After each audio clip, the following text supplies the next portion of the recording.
In 1754, fighting broke out in the backwoods of Pennsylvania. Anglo-American settlers and soldiers were spilling westward over the Appalachian Mountains into French and Indian lands. That small skirmish sparked the French and Indian War. The conflict soon engulfed Canada, the West Indies, and Europe, reaching as far as India. A truly world war.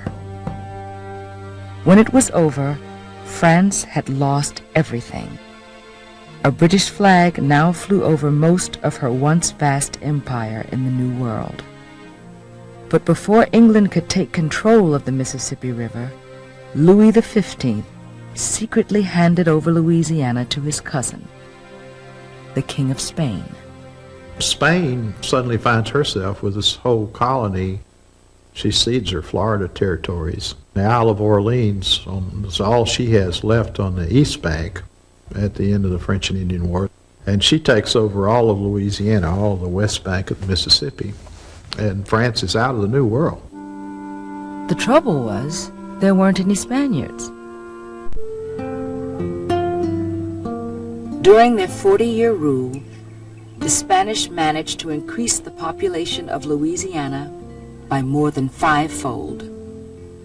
While most of those coming to the colony were of African or French heritage, others brought a distinctly Spanish character to Louisiana.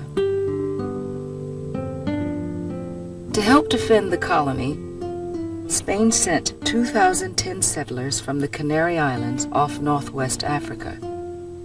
These islanders, or Isleños, formed fishing communities in St. Bernard Parish, which persist there today. Other settlers came from Malaga, Spain, led by Colonel Francisco Bulani.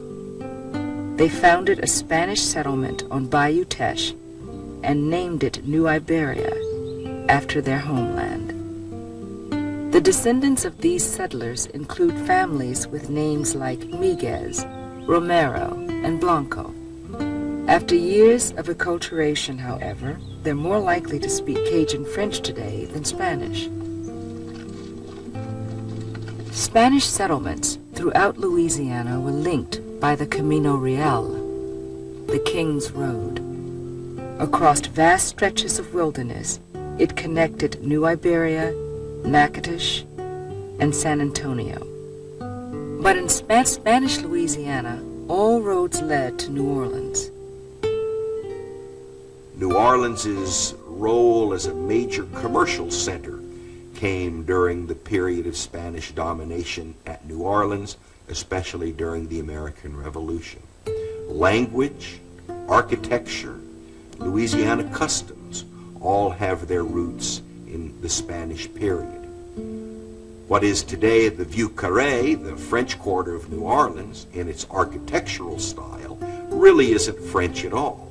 Most of the colonial buildings in the French Quarter date from the Spanish period and show Spanish style.